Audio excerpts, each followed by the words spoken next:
Peniel ministries వారు సమర్పించు అల్లాడుచున్న దేవుని ఆత్మ.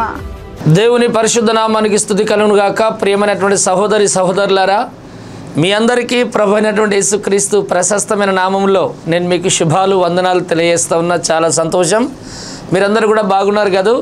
చాలా సంతోషం.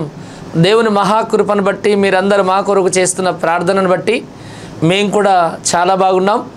మీరందరూ కూడా క్షేమంగా ఉండాలని ప్రతినిత్యం ప్రభు సన్నిధానంలో మేము మా కుటుంబంతో పాటు మా సంఘం అంతా కూడా మీ కొరకు ప్రార్థన చేస్తూ ఉన్నారు. మా మినిస్ట్రీలో మీ అందరికీ పెనియల్ మినిస్ట్రీ తరపున శుభాలు తెలియజేస్తూ ఉన్నా. ఈ సమయంలో మరొకసారి దేవుణ్ణి ధ్యానించడం, దేవుని వాక్యాన్ని ప్రకటించడం అనేటటువంటి దేవుడిచ్చిన మహాకృప ఇది. ఈ రీతిగా దేవుడు ఇలాంటి కృప చూపినందుకు దేవునికి నిత్యం స్తుతి కలుగును గాక. అదే రీతిగా చాలామంది ఫోన్లు చేస్తూ ఉన్నారు, ఫోన్ చేస్తూ చాలామంది మెసేజ్లు చేస్తూ ఉన్నారు. అయ్యగారు, మీరు చెప్పిన వాక్యము ద్వారా దేవుడు మాతో మాట్లాడాడండి, దేవుడు మమ్మల్ని దర్శించాడు, మేము ఆ వాక్యం ద్వారా ఆశీర్వదించబడ్డాం, హెచ్చరించబడ్డాం, దీవించబడ్డాం, ఆ వాక్యము ద్వారా బలపరచబడ్డామని చాలామంది ఫోన్లు చేస్తూ మాకు మెసేజ్లు చేస్తూ చాలామంది మాకు ఆ విషయాలు తెలుపుతున్నప్పుడు మా హృదయంలో మేము చాలా సంతోషపడుతూ ఉన్నాం. ప్రియులారా, ఏదైతే మీ జీవితంలో మీరు అద్భుతాలు పొందుకున్నారో ఆ అద్భుతాలు చేసినటువంటి వాడిని నేను కాదు, దేవుడు మాలో నుండి ఆ కార్యం జరిగించాడు. అది దేవుని వలన జరిగింది. అందుకు దేవునికి స్తోత్రం కలుగును గాక. హల్లెలూయా. చాలా సంతోషం. మీరు దీవించబడమే మాకు దీవెన, మీరు సంతోషించడమే మా సంతోషం, మీరు ఆనందంగా ఉండడమే మాకెంతో ఆనందం. చాలామంది దేవుని వాక్యం వింటూ ఆశీర్వదించబడుతున్నందుకు దేవునికి మహిమ కలుగును గాక. ఈ సమయంలో పరిశుద్ధ బైబిల్ గ్రంథంలో నుండి 15వ దావీదు కీర్తన మొదటి నుండి చివరి వరకు కొన్ని విషయాలు, కొన్ని వాక్యాలు నేను చదువుతూ ఉంటాను. యెహోవా నీ గుడారములో అతిథిగా ఉండదగిన వాడెవడు? నీ పరిశుద్ధ పర్వతం మీద నివసింపదగిన వాడెవడు? యథార్థమైన ప్రవర్తన కలిగి నీతిని అనుసరించుచు హృదయపూర్వకంగా నిజం పలుకువాడే. అట్టివాడు నాలుకతో కొండెములాడడు, తన చెల్లి కానికి కీడు చేయడు, తన పొరుగువాని మీద నిందమోపడు. అతని దృష్టికి నీచుడు అసహ్యుడు. అతడు యెహోవాయందు భయభక్తులు గల వారిని సన్మానించును. అతడు ప్రమాణము చేయగా నష్టం కలిగినను మాట తప్పడు. తన ద్రవ్యము వడ్డీకియ్యడు. నిరపరాధిని చెరుపుటకై లంచము పుచ్చుకొనడు. ఈ ప్రకారం చేయవాడు ఎన్నడను కదల్చబడడు. దేవునికి స్తోత్రం. చూడండి ప్రియులారా, ఈ వాక్య భాగంలో కొన్ని విషయాలు మనం ఇందులో చూడగలుగుతున్నాం. ఒకటి, యెహోవాని గుడారంలో అనగా దేవాని గుడారములో నివసింపదగినటువంటి వాడు ఎవడు అనే మాట రాయబడింది. రెండవది ఏంటంటే, నీ పరిశుద్ధ పర్వతం మీద నిలవదగిన వాడు ఎవడు అనే మాట రాయబడింది. ప్రియులారా, ఇక్కడ దేవుని యొక్క గుడారం ఉంటుంది.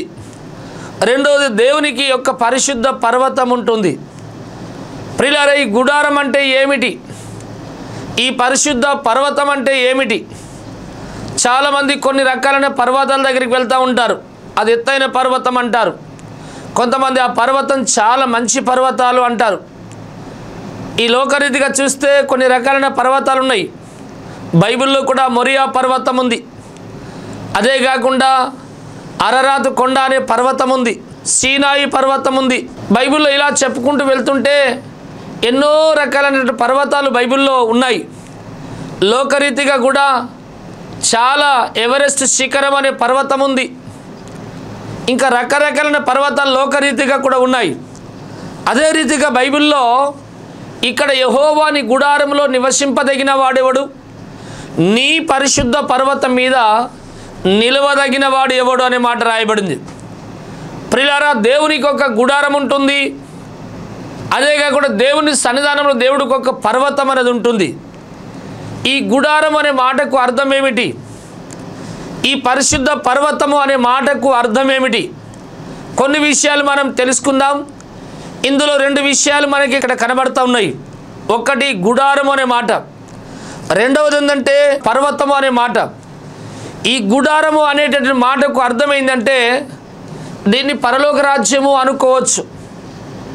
గుడారము అనే మాటకు అర్థం ఏమిటి అంటే నివాస స్థలము అని అనుకోవచ్చు. నివాస స్థలానికి అర్థం ఏమిటి అంటే ఇంకొక మాట, గుడారానికి అర్థం ఏమిటి అంటే ఇల్లు కూడా అనుకోవచ్చు, లేదా దీన్ని పరలోక రాజ్యము అని అనుకోవచ్చు. ఇక్కడ ఏమి రాయబడింది? కీర్తనకారుడు అంటున్నాడు, యెహోవా నీ గుడారంలో నివసింపదగిన వాడు ఎవడు? దేవుని గుడారం అనే పరలోక రాజ్యంలో ఎటువంటి వాడు నివసిస్తూ ఉంటాడు?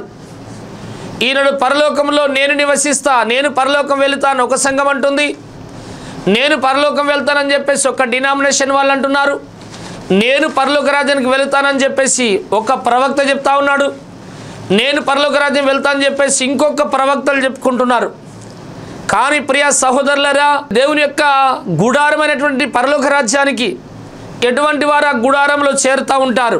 యేసుక్రీస్తుల వారు చెప్పారు, యోహాను సువార్త 14వ అధ్యాయం 1-2 వచనాల్లో దేవుడు అన్నాడు, మీ హృదయం కలవరపడనీయకండి, దేవుని యందు విశ్వాసం ఉంచారు, నా యందుని విశ్వాసం ఉంచండి.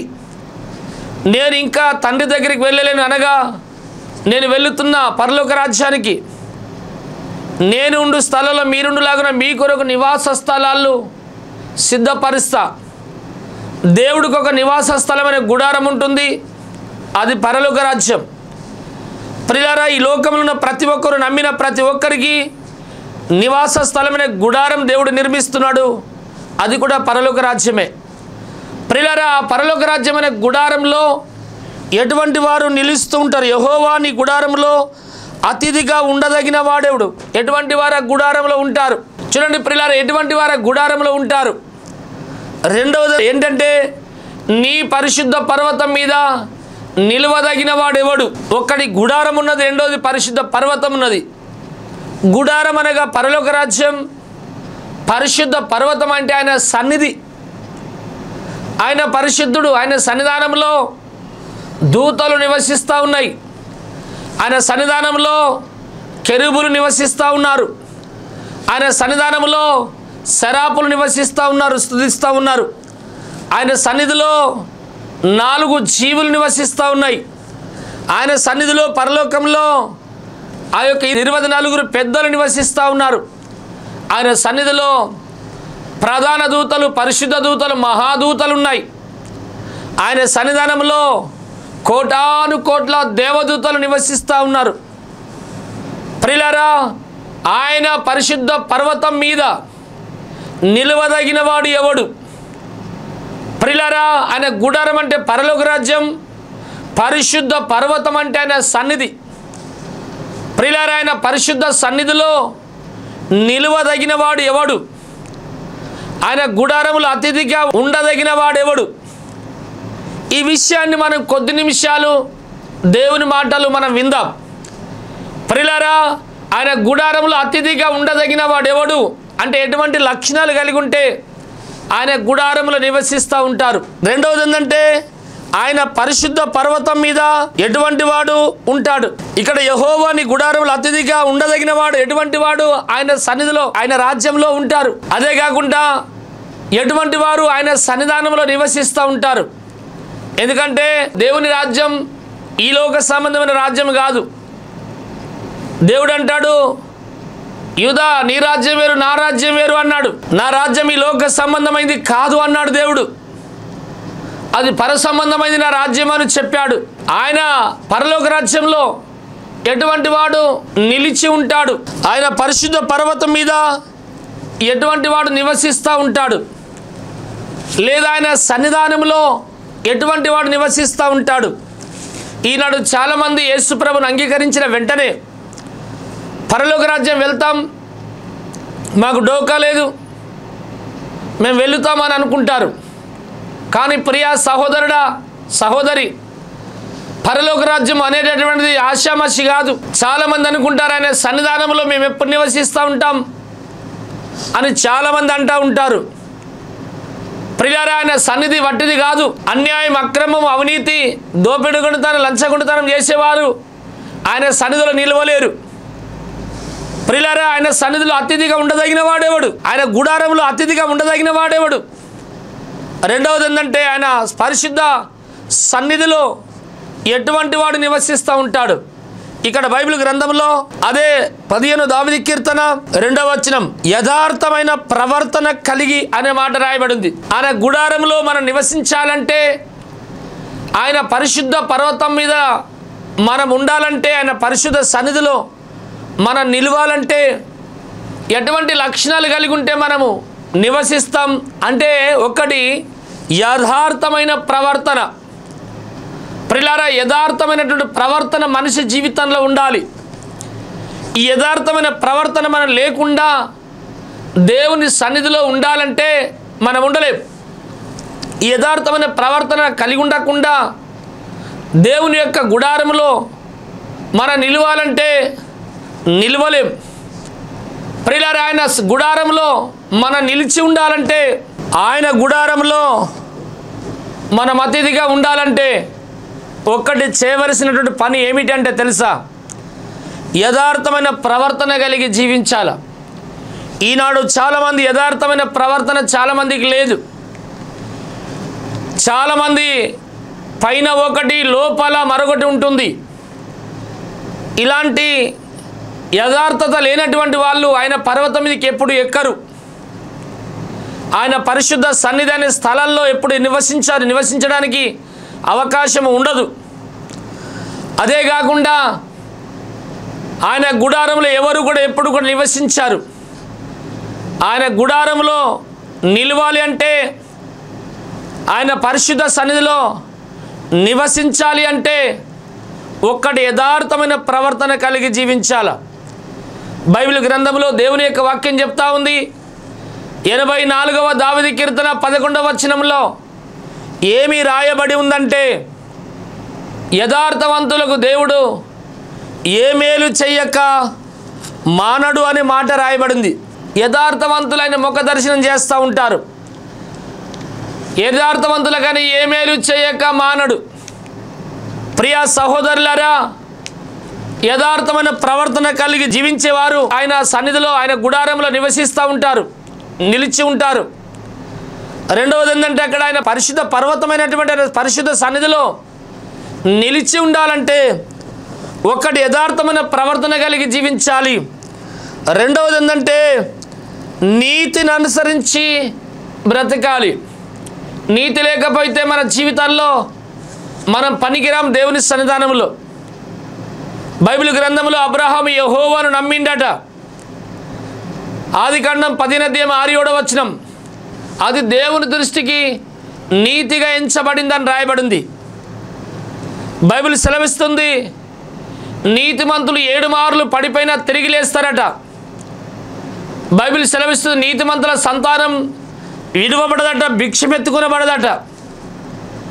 బైబిల్ సెలవిస్తుంది, నీతిమంతులను దేవుడు ఎప్పుడు కూడా మర్చిపోడట. బైబిల్ సెలవిస్తుంది, నీతిని అనుసరించి వారే భూమి మీద వర్ధిల్లుతారట. బైబిల్ సెలవిస్తూ ఉంది, నీతిని అనుసరిస్తే నీతి మరణం నుండి రక్షిస్తుంది అనే మాట రాయబడింది. ప్రియులారా, ఒకటి మనం యథార్థమైన ప్రవర్తన కలిగి జీవించాలి.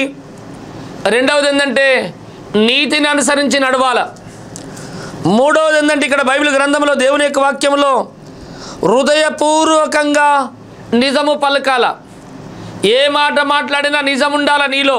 ఈరోజు చాలామంది, ఇప్పటి వరకు చాలామంది జీవితాల్లో నోరు విప్పితే చాలు పుట్టెడు అబద్ధాలు. మనుషులను నమ్మిస్తారు. నోరు విప్పితే చాలు ఒక్క మాట సత్యం ఉండదు. చాలామంది నిజం పలికే బదులు అబద్ధాలు మాట్లాడుతూ ఉంటారు.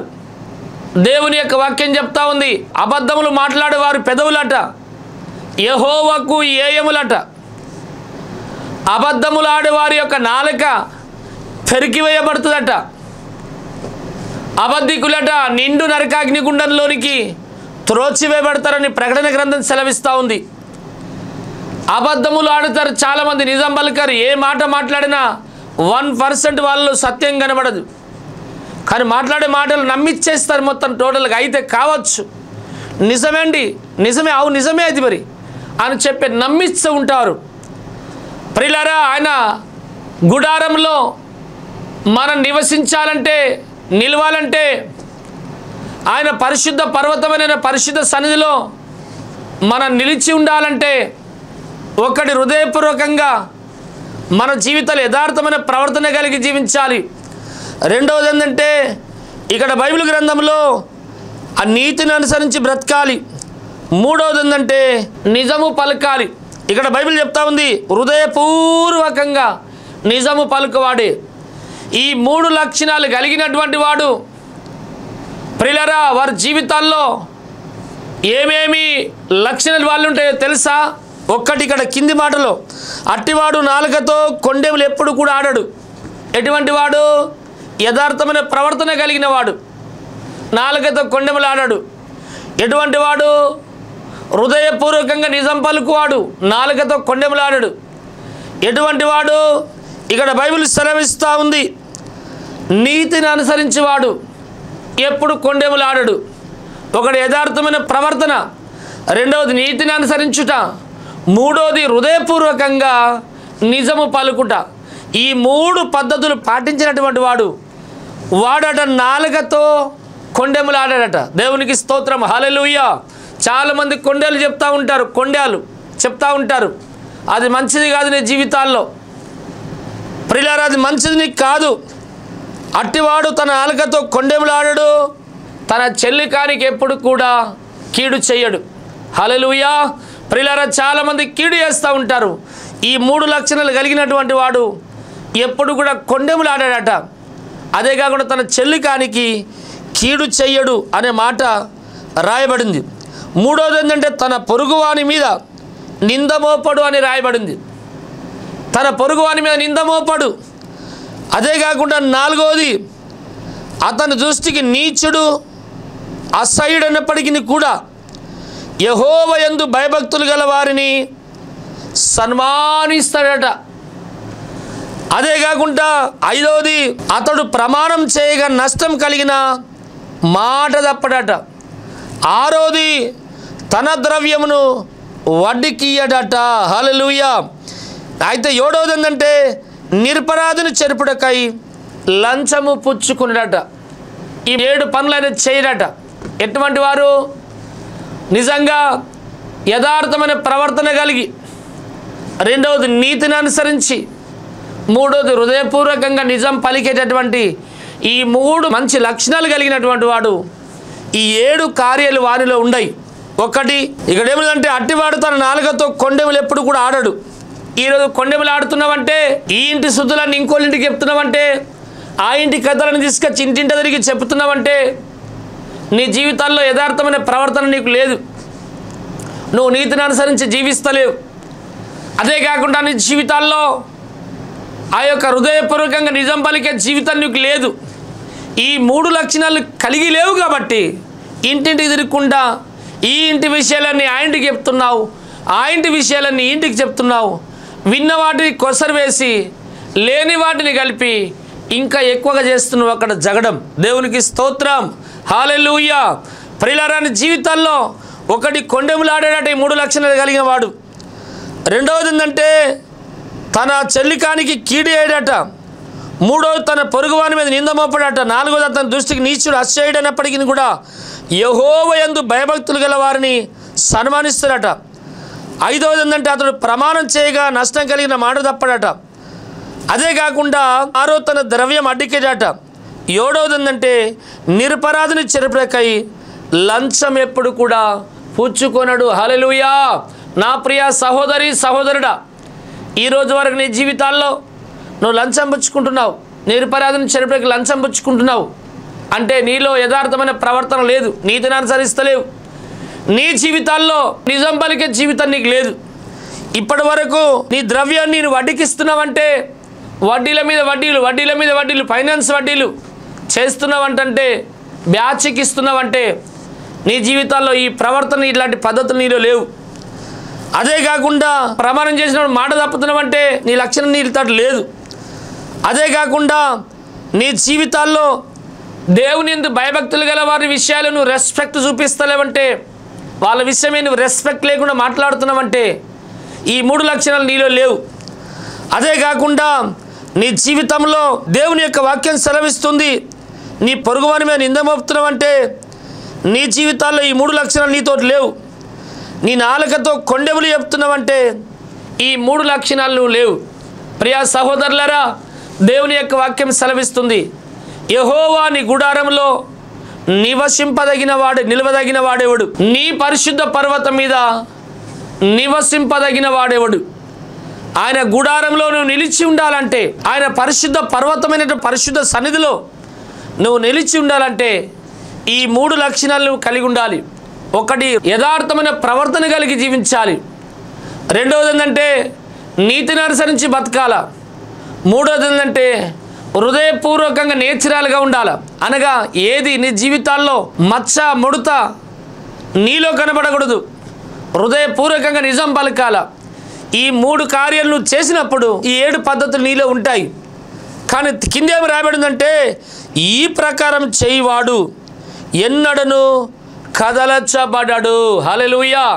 పర్వతాలు తొలగిపోయినా మెట్టెలు తద్దరిల్లినా కదులుడు అనేది ఉండదు. నిజంగా భూమి అంతా కూడా అత్తలం కుత్తలమైన ఆకాశం భూమి మీదకి వచ్చిన భూమి ఆకాశం మైపోయినా నువ్వు కదలకుంటుంటావు. ఈ ప్రకారం చేయవాడు ఎన్నడూ కదలచబడడు. హల్లెలూయా. ఆయన ఎప్పటికీ ఆయన గుడారంలో నిలిచి ఉంటాడు. ఎప్పటికీ ఆయన పరిశుద్ధ పర్వతం మీద నివసిస్తూ ఉంటాడు. నా ప్రియ సహోదరి సహోదరుడా, దేవుని యొక్క వర్తమానం వింటున్నటువంటి నీవు, దేవుడు నీతో నాతో మనందరితో మాట్లాడుతూ ఉన్నాడు. ఇక్కడ ఏమి రాయబడిందంటే యెహోవా నీ గుడారంలో అతిథిగా ఉండదగిన వాడేవుడు, నీ పరిశుద్ధ పర్వతం మీద నిలవదగిన వాడేవాడు. నా ప్రియ సహోదరుడా, ఈ లోకంలో మనం ఎంతకాలం బ్రతికినా ఒకరోజు ఈ లోకాన్ని విడిచిపెట్టి వెళ్ళిపోతాం. పెద్దలు చెప్తా ఉంటారు, 1000 ఏళ్ళు బ్రతికినా వేరు అని తప్పదట, 100 ఏళ్ళు బ్రతికిన చావును తప్పదట. ప్రియ సోదరుడా, నీ జీవితాల్లో దేవుడి దగ్గర నుండి ఈ లోకానికి నువ్వు వచ్చినప్పుడు నువ్వేమీ తీసుకొని రాలేవు. ఈ లోకాన్ని విడిచిపెట్టి వెళ్ళిపోయినప్పుడు కూడా నువ్వేమీ తీసుకొని వెళ్ళలేవు. ప్రియులారా, నీతో వచ్చేది పాపం, రెండోది పుణ్యం మాత్రమే వస్తూ ఉంటుంది. నీ క్రియలు నీ వెంట వస్తాయని బైబిల్ సెలవిస్తూ ఉంది. ప్రియులారా, నీ జీవితాలు యథార్థమైన ప్రవర్తన నీకు లేకపోతే, నీతిని అనుసరించే జీవితం నీకు లేకపోతే, నిజం పలికేటటువంటి లక్షణం నీలో లేకపోతే నీ జీవితంలో నువ్వు ఫెయిల్ అవుతావు. ఆయన పరిశుద్ధ పర్వతం మీకు నువ్వు ఎక్కలేవు. ఆయన గుడారంలో నువ్వు నివసించలేవు. ఆయన గుడారం అనే పరలోక రాజ్యం నువ్వు చేరలేవు. ఆయన పరిశుద్ధ పర్వతము అనేటువంటి పరిశుద్ధ సన్నిధిలో నువ్వెప్పుడు కూడా నిలవలేవు. నువ్వు త్రోచివేయబడతావు, నువ్వు వెలివేయబడతావు, నరకానికి త్రోచివేయబడతా ఉంటావు. ఈ రోజు వరకు నీ జీవితాల్లో ఇక్కడ బైబిల్ సెలవిస్తుంది, యథార్థమైన ప్రవర్తన నీకు లేకపోతే, దేవా ఇప్పటివరకు యథార్థమైన ప్రవర్తన నాలో లేదు, నా జీవితంలో వేషధారణ ఉంది, నేను ఇప్పటికి ప్రజలకు బాగానే భక్తి పరుల్లా కనబడుతున్నాను, కానీ నాలో పరిశుద్ధాత్మ శక్తి అనేది ఏమాత్రం లేదు, నాలో అంత నటన ఉంది, నన్ను క్షమించయ్యా, నువ్వు అన్నీ చూచుచున్న దేవుడవయ్యా, నన్ను క్షమించు తండ్రి అని ఆయనకు మనం అప్పగించుకుందాం. అదే కాకుండా నీ జీవితాల్లో నీతిని అనుసరించే జీవితం నీకు లేకపోతే, ఇప్పటివరకు నేను అవినీతిగా బ్రతికిన అయ్యా, నీతిమంతుడుగా నీతిని అనుసరించే జీవితం నాకు లేదు, ఇప్పటి నుండి ప్రభువా నేను అట్లా నీతిని అనుసరించి జీవించే జీవితాన్ని నేను జీవిస్తానయ్యా, ఇప్పటి నుండి ఆ కృప నాకు దయచేయి ప్రభు అని నువ్వు అడిగితే, ఆయన గుడారంలో నిలిచే శక్తి దేవుడు నీకు ఇస్తూ ఉంటాడు. ఆయన పరిశుద్ధ పర్వతం మీద నివసించేటటువంటి భాగ్యాన్ని దేవుడు నీకు ఇస్తూ ఉంటాడు. ఇప్పటి వరకు నువ్వు పలికిన అన్నీ కూడా అబద్ధాలే, నువ్వు మాట్లాడిన మాటలన్నీ పచ్చి బూతులే, నువ్వు మాట్లాడిన ప్రతి మాట పచ్చి అబద్ధాలైతే, ఇప్పటి వరకు ప్రభా నేను నిజం పలకలే ఏ విషయాల్లో కూడా, ఇప్పుడు ఏదున్నా నా మాట అవునంటే అవును, కాదంటే కాదంటేగా ఉంటానయ్యా, నన్ను క్షమించు యేసయ్యా అని చెప్పి నువ్వు అప్పగించుకొని, ఈరోజు నుండి నిజం పలికే వ్యక్తిగా, నిజమే మాట్లాడే వ్యక్తిగా నేను ఉంటాను యేసయ్యా అని నువ్వు అప్పగించుకున్నట్లయితే, ఆయన గుడారంలో నివసించే కృప నీకు ఇస్తూ ఉంటాడు. ఆయన పరిశుద్ధ పర్వతం అనగా పరిశుద్ధ సన్నిధిలో నివసించే భాగ్యాన్ని దేవుడు నీకు నీ కుటుంబానికి ఇస్తూ ఉంటాడు. ప్రియులారా, దేవుని యొక్క వాక్యం చెప్తుంది, ఈ ప్రకారం చేయవాడు ఎన్నడూ కదలచబడడు. ఈ 3 లక్షణాలు కలిగి ఉంటే 7 నీలో ఉన్నట్లే. ఒకటి, అట్టివాడు నాలుకతో కొండెములాడడు, కొండెములాడే జీవితం నీకు ఉండదన్నట్లు ఈ 3 లక్షణాలు కలిగి ఉంటే. ఇక బైబిల్ గ్రంథం చెప్తా ఉంది, తన చెల్లికానికి కీడు చేయడంటే ఇతరులకు నువ్వు కీడు చేసే స్వభావం నీకు ఉండదు, ఎందుకంటే నువ్వు దేవుడి సన్నిధిలో ఉన్నావు, ఆయన గుడారాన్ని నివసిస్తూ ఉన్నావు కాబట్టి. అదే కాకుండా అతడు తన పొరుగువాని మీద నింద మోపడం రాయబడింది, నువ్వు ఇంకోళ్ళ మీద నింద మోపేవాడిగా ఉండవు. అదే కాకుండా దేవుని భయభక్తులు గల వారిని సన్మానించేవాడిగా ఉంటావు. ప్రియులారా, నీ జీవితాల్లో అదే కాకుండా నువ్వు ప్రమాణం చేయగా నష్టం కలిగిన మాట తప్పవు, దాని యొక్క ద్రవ్యం ఎక్కువగా రేటుకు అడ్డికియవు. అదే కాకుండా ఇక్కడ నిరపరాధిని చంపడకై లంచం పుచ్చుకో, ఇవన్నీ ధిక్కరిస్తూ ఉంటావు. ఆ 3 లక్షణాలు నీలో లేవు కాబట్టి ఈ 7 పద్ధతులు పాటిస్తూ ఉన్నావు. ఈ 7 పద్ధతులు నువ్వు అనుసరిస్తున్నావు కాబట్టి నీ జీవితాల్లో నువ్వు కదలచబడుతున్నావు. ప్రియులారా, ఆయన గుడారంలో నువ్వు నిలవాలంటే, ఆయన పరిశుద్ధ పర్వతమనే ఆయన పరిశుద్ధ సన్నిధిలో నువ్వు నిలిచి ఉండాలంటే యథార్థమైన ప్రవర్తన నీకుందా? నీతిని అనుసరించి నడుస్తున్నావా? నిజంగా నువ్వు నిజం పలుకుతున్నావా? ఇప్పటి వరకు నీ జీవితంలో హృదయపూర్వక నిజం పలుకుతున్నావా? ఇలాంటి లక్షణాలు కలిగి ఉండకపోతే ఇలాంటి లక్షణాలు కలిగి ఉండు. ఈ ప్రకారం చేయవాడు ఎన్నడూ కదలచ్చబడడు. ఎప్పటి కదలచ్చబడకుండా ఆత్మీయంగా ఆయన గుడారంలో నిత్యమును నివసించాలని, ఆయన పరిశుద్ధ పర్వతం అనే పరిశుద్ధ సన్నిధిలో ఎప్పుడు నిలిచి ఉండాలని చెప్పి దేవుని సేవకునిగా నేను మిమ్మల్ని కోరుకుంటున్నాను. ఆ పరిశుద్ధ పర్వతం మీకు ఎక్కే భాగ్యం దేవుడు మీకు ఇచ్చును గాక. ఆ గుడారంలో దేవుని సన్నిధానంలో నిత్యం నివసించే భాగ్యం దేవుడు మనందరికీ, దేవుని సేవకునిగా నేను కోరుకుంటున్నాను. అందరికీ దేవుడు అనుగ్రహించును గాక. హల్లెలూయా. నా ప్రియ సహోదరి సహోదరుడా, ఈ వాక్యం మీకు ఆశీర్వాదకరంగా ఉంది అంటే ఈ వాక్యాన్ని మనం ఇంకా కొంచెం ముందుకు తీసుకుని వెళదాం. అనేకులకు మనం ఈ వాక్యాన్ని అందిద్దాం. ఈరోజు ఇంత మంచి వాక్యం మీకు అందించబడింది అంటే దేవుని సేవకునిగా దేవుడు నన్ను ఎంతగానో ప్రేమించి కొంతమందిని ప్రేరేపించారు. కొంతమంది ప్రేరేపించబడి ఈ యొక్క టీవీకి స్పాన్సర్ చేసి ఈరోజు ఇలా వాక్యం మీకు అందించడానికి వారు సొంత డబ్బు ఖర్చు పెట్టి నన్ను ఇక్కడికి పంపించేశారు. ప్రియులారా, మీ జీవితాల్లో మీరు కూడా స్పాన్సర్ చేయగలరా? మీరు కూడా సర్వలోకానికి వెళ్ళి సర్వ సృష్టికి సువార్త ప్రకటించమని దేవుడు చెప్పిన మాట నెరవేర్చగలరా? సువార్త పనులు పాలు పంపులు పంచుకుంటే జీవగ్రంథంలో మీ పేర్లు రాయబడతాయనే మాట మీకు తెలుసా? ఈరోజు మీరు అప్పగించుకొని మీరు అనేకులు దీంట్లో షేర్ చేయండి, అనేకులను ప్రేరేపించండి, టీవీ స్పాన్సర్ చేయండి. దేవుడు మిమ్మల్ని మీ కుటుంబాలను నిత్యము దేవుడు ఆశీర్వదించి అభివృద్ధి చేస్తూ ఉంటాడు. దేవుడి ఇట్టే వాక్యం మన ఆత్మల మేలు నిమిత్తమే దేవుడు దీవించి ఆశీర్వదించును గాక. ప్రార్థన చేద్దాం. దయగల మా తండ్రి, ఇంతవరకు నీ మహాకృప మీరు మాకు తోడుగుంచినందుకు స్తోత్రం. ప్రభా తండ్రి, యెహోవా నీ గుడారంలో నిలవదగిన వాడెవడు? నీ పరిశుద్ధ పర్వతం ఎదుట నివసింపదగిన వాడు ఎవడని సెలవిస్తున్నది ఈ వాక్యం. నీ గుడారం అనే పరలోక రాజ్యంలో మేము నిలవాలంటే, నీ పరిశుద్ధ పర్వతం అనే పరిశుద్ధ సన్నిధిలో మేము నిలబడి నివసించాలంటే హృదయపూర్వకంగా నిజం పలుకుమన్నావు తండ్రి. యథార్థమైన ప్రవర్తన కలిగి జీవించమన్నావు. అదే కాకుండా నీతిని అనుసరించి బ్రతుకుమని సెలవిచ్చావు. ఇక్కడున్న ప్రతి ఒక్కరిని వాక్యానికి అప్పగించుకొని, ఆత్మదేవా ప్రతి ఒక్కరూ తండ్రి నీకు స్తోత్రం స్తోత్రం తండ్రి. ప్రతి ఒక్క బిడ్డ ప్రభాతానికి స్తోత్రం. యథార్థమైన ప్రవర్తన యేసు నామములో వారికి కలిగి ఉందురుగాక. నీతిని అనుసరించి యేసు నామములో జీవించుదురుగాక. ప్రభా హృదయపూర్వకంగా వారు పలుకుదురుగాక. తండ్రి నీకు స్తోత్రం. ఈ ప్రకారం చేయబడి ఎన్నడూ కదలించబడడం నీ వాక్యం సెలవిస్తున్నది. వారి జీవితాల్లో వారి కుటుంబం, వారి ఫ్యామిలీ, వారు చేస్తున్న ఉద్యోగం విషయం కానీ, వ్యాపార విషయం కానీ, ప్రభా వారి యొక్క ప్రభాతానికి స్తోత్రం చదువు విషయం కానీ ఎన్నడూ కదలించబడకపోదురుగాక. నీ రాజ్యం వారు చేరుదురుగాక. ఈరోజు స్పాన్సర్ చేసి ఈ వాక్యాన్ని చెప్పడానికి నేను పంపిన బిడ్డలను మీరు ఆశీర్వదించు. ఇంకా అనేకులను మీరు ప్రేరేపించమని ప్రార్థన చేస్తూ ఉన్నా. ప్రభా నీ బిడ్డలను దీవించు. సంతానం లేని వారికి యేసు నామములో సంతానం కలుగునుగాక. వారి గర్భాలు యేసు నామములో తెరవబడునుగాక. యేసు నామములో వారి మీద నిందను కొట్టివేయబడునుగాక. సంబంధాలు లేనటువంటి వారికి పెళ్లి సంబంధాలు దొరుకునుగాక. వారి వివాహాలు ఘనంగా జరుగునుగాక. వారి కోర్టు కేసులు కొట్టివేయబడునుగాక. విడిపోయిన భార్య భర్తలు తిరిగి కలుసుకుందురుగాక. సాతాను మంత్రశక్తి లేజనములో తొలగిపోనుగాక. అప్పులు తీర్చబడునుగాక.